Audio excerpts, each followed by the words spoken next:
Double Dutch, a celebration of jump rope, rhyme, and sisterhood, by Veronica Chambers.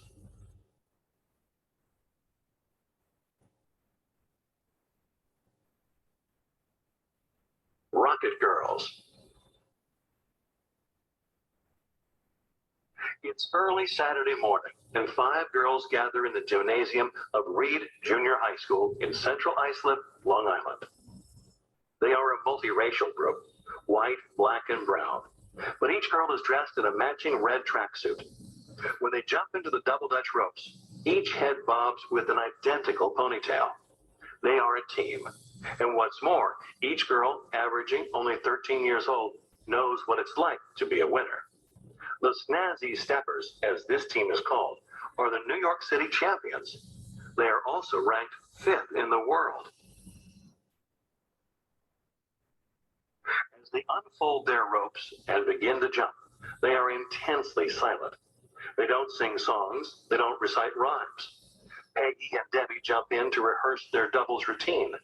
They move in unison, which isn't easy, and they execute even the most complex moves with a uniform grace.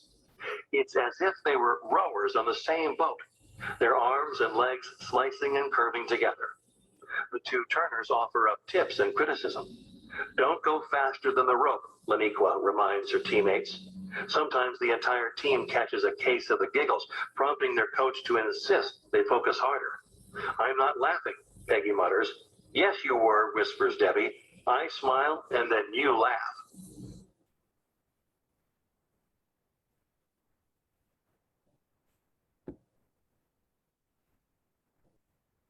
In the ropes, it seems that the steppers defy gravity.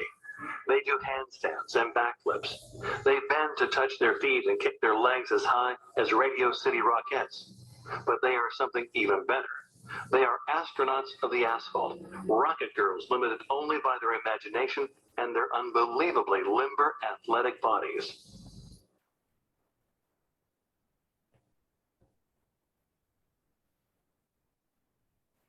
Coach Rocket. Life for the Snazzy Steppers wasn't always so sweet.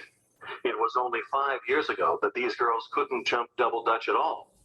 Their coach, David Rocket, started the team 8 years ago when he became frustrated with the lack of positive activities for kids in the public school where he teaches. One recess, I was looking out the window of my classroom, says Coach Rocket. Some of the kids were doing double Dutch on the playground. I was fascinated by the call and response element, the rhythms, and the movement. The very next day, Rocket went to the local hardware store and bought a couple 100 yards of clothesline. He made a flyer inviting students to form a double Dutch team. 40 girls showed up. Coach Rocket was thrilled, but intimidated.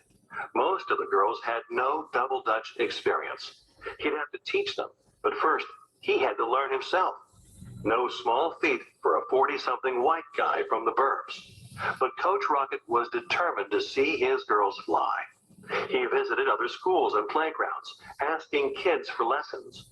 He studied books about jump rope and scanned the internet for competition tips and news. In just a few short months, he had mastered the game. Coach Rocket even wrote a song to help teach his girls how to jump.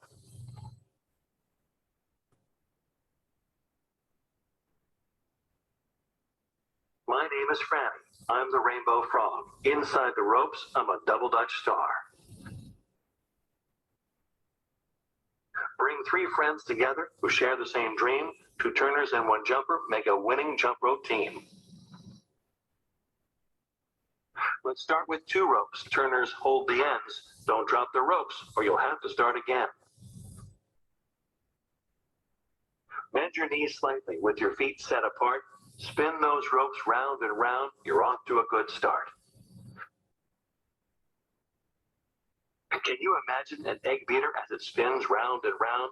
That's how the ropes look as they slap on the ground. Come gather around, friends. We're going to have some fun, singing and jumping double Dutch.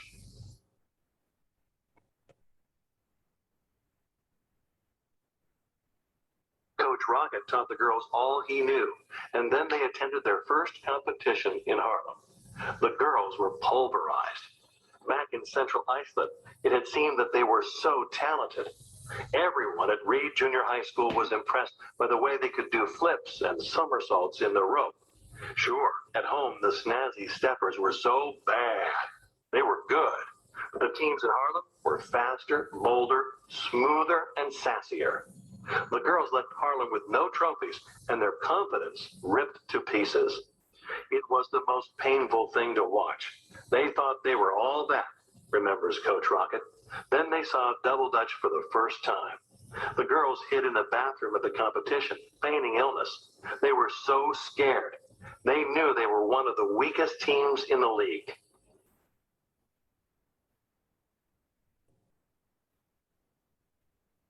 I had a little puppy. His name was Tiny Tim. I put him in the bathtub to see if he could swim. He drank all the water. He swallowed a bar of soap. Next thing you know, it was halfway down his throat. In jumps the doctor. In jumps the nurse. In jumps the lady with the alligator purse. Out jumps the doctor. Out jumps the nurse. Out jumps the lady with the alligator purse.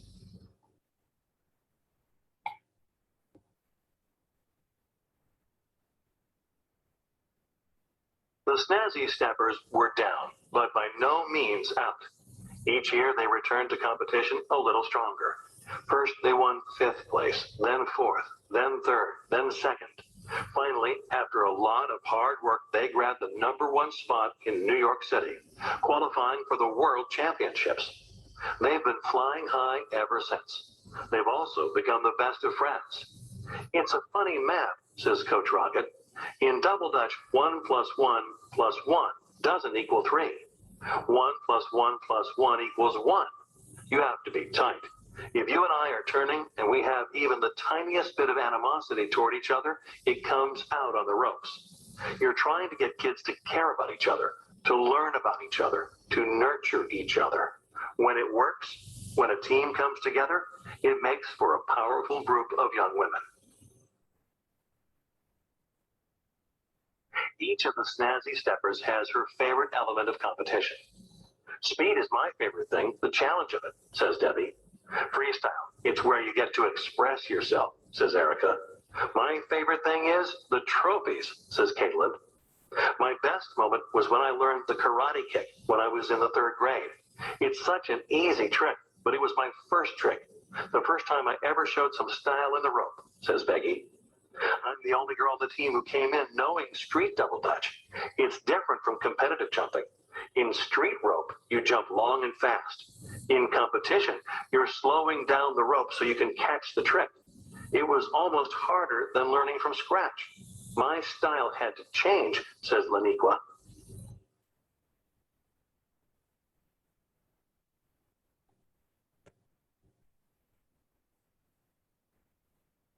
Double dutch is fearlessness, the audacious willingness to jump in and mix things up when life is sweeping over you from all sides in incessant, overwhelming waves.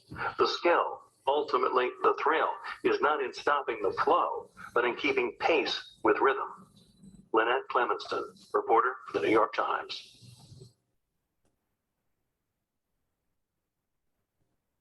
Confidence in motion.